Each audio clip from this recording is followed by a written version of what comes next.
Characteristic के वो सबकी डिफरेंट होती है। और वो क्या है, उसमें हमारे पास जो इम्पोर्टेंट और कॉमन चीजें हैं वो है वेवलेंथ, जिसको हम लैम्डा से रिप्रेजेंट करते हैं, और फ्रीक्वेंसी जिसको हम एफ से रिप्रेजेंट करते हैं।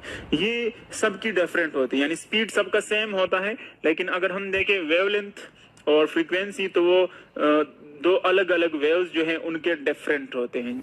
तो अभी हम यहाँ पर हम उनको फ्रीक्वेंसी और वेवलेंथ के लिहाज से अरेंज करते हैं कि किस तरह, जिसकी सबसे ज्यादा वेवलेंथ है उसको हम एक साइड पर रखेंगे, जिसकी और वेवलेंथ डिक्रीज हो रही दूसरे साइड पर, इसी तरह जिसकी सबसे ज्यादा फ्रीक्वेंसी वो एक साइड पर, जब फ्रीक्वेंसी डिक्रीज हो रही है तो उसको हम खास अरेंजमेंट, यानी यहाँ पर इसको, इन वेव्स को हम फ्रीक्वेंसी और वेवलेंथ के लिहाज से अरेंज करते हैं। तो इस अरेंजमेंट को हम क्या कहेंगे, इलेक्ट्रोमैग्नेटिक स्पेक्ट्रम।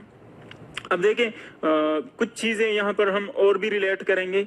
उसमें फर्स्ट जो है वो आएगी E is equal to H F. जिस तरह के हमने फोटॉन पढ़ा था कि लाइट जो है वो पार्टिकल की तरह भी बिहेव करती है, और उसको हम एनर्जी पैकेट को हम फोटॉन कहते हैं। तो यहाँ पर एक फोटॉन की जो एनर्जी है वो हम इस तरह रिप्रेजेंट करते हैं।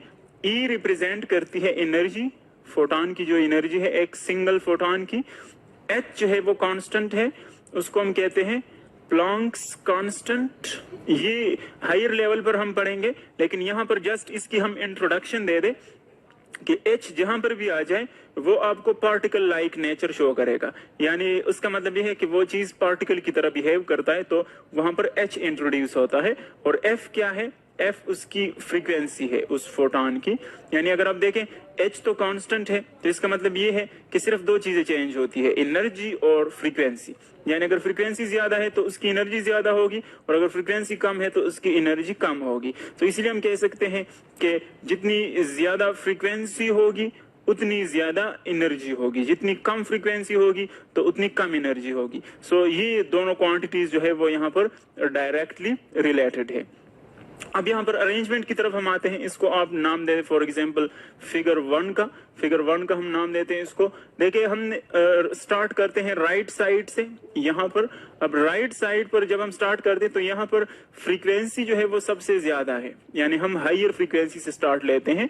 देखें आप, जो वेव आपको यहाँ पर शो हो रहा है उसके वेवलेंथ जो है बहुत ज्यादा कम है, यानी इस तरह है। देखें हम जानते हैं कि दो जो क्रिस्ट होते हैं उनके दरमियान डिस्टेंस क्या होता है, एक वेवलेंथ के इक्वल होता है। ये एक वेवलेंथ है, तो आप देख रहे हैं बहुत करीब है। और जिस तरह हम राइट साइड पर आ रहे हैं देखें तो क्रिस्ट के दरमियान जो डिस्टेंस है वो इंक्रीज हो रहा है। तो इसका मतलब है कि वेवलेंथ बढ़ रहा है, और जब वेवलेंथ बढ़ता है तो फ्रीक्वेंसी कम होती जाती है।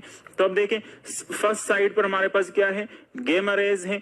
गेमा रेज की हमने वेवलेंथ शो की है मीटर्स में, और वो कितनी है, 10⁻⁻12 अबाउट अप्रोक्सीमेटली इसके इक्वल होता है मीटर्स के, 10⁻⁻12 मीटर्स के। तो देखिए गेमा रेज जो है उनकी फ्रीक्वेंसी सबसे ज्यादा है। इसका मतलब ये है कि फ्रीक्वेंसी जितनी ज्यादा होगी तो उतनी ज्यादा एनर्जी होती है। तो इसका मतलब ये है कि ये इस अरेंजमेंट के सबसे एनर्जेटिक वेव्स है। सबसे एनर्जेटिक वेव्स गेमा रेज हमारे पास, क्योंकि इनकी फ्रीक्वेंसी ज्यादा है और वेवलेंथ सबसे कम है। वेवलेंथ है 10⁻⁻12 मीटर्स के इक्वल।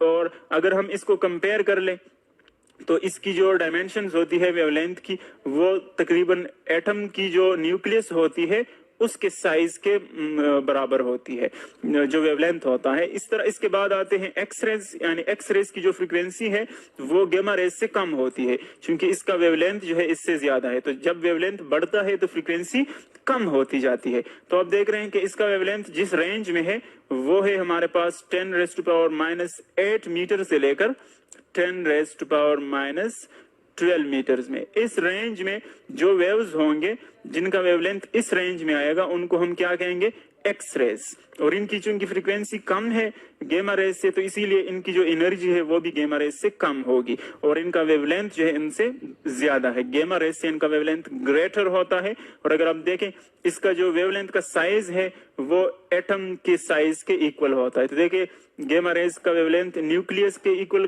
था साइज के, और इसका एटम के साइज के इक्वल है। इसके बाद आते हैं अल्ट्रावायलेट रेज।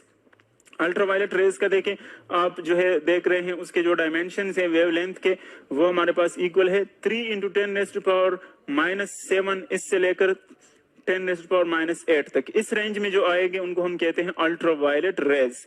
और इसकी आप देख रहे हैं कि हमारे पास जो साइज होता है वो तकरीबन मालिक्यूल के साइज के बराबर होता है। इसके बाद आता है विजिबल लाइट। विजिबल लाइट वो है जो कि वो वेव्स जिनको इंसानी आंख देख सकती है उनको हम विजिबल लाइट कहते हैं। बाकी जो वेव्स हैं उनको इंसानी आंख डिटेक्ट नहीं कर सकती, वो हमें नजर नहीं आते, सिर्फ ये वेव्स हमें नजर आते हैं जिनको हम विजिबल लाइट कहते हैं। और इसका जो देखिए वेवलेंथ है वो है 8 × 10⁻⁷ से लेकर 4 × 10⁻⁷ मीटर्स तक। और इनकी जो वेवलेंथ की साइज है वो तकरीबन बैक्टीरिया के साइज के इक्वल होता है। इसके बाद आते हैं इंफ्रारेड। इंफ्रारेड की जो साइज है वो उससे भी ज्यादा है वेवलेंथ की, 10⁻³ से लेकर 10⁻�6 मीटर्स तक। और इनका जो वेवलेंथ का साइज है वो प्रोटोजोआ ऑर्गेनिजम्स के इक्वल होता है। इसके बाद आते हैं माइक्रोवेव्स। उनका वेवलेंथ उससे भी ज्यादा है, तो इसका मतलब है कि उनकी एनर्जी और भी कम हो जाएगी, उनकी फ्रीक्वेंसी कम हो रही है। और इनकी जो वेवलेंथ का साइज है वो है 1 मीटर और 10⁻³ मीटर के दरमियान होता है। और जो 1 मीटर से ज्यादा जिनका वेवलेंथ होता है उनको हम कहते हैं रेडियो वेव्स। तो रेडियो वेव्स का जो साइज है वो तकरीबन बिल्डिंग्स के इक्वल होता है वेवलेंथ का। और अगर आप माइक्रोवेव्स का देखें तो उनका इक्वल होता है शुगर के दानों के इक्वल। तो ये था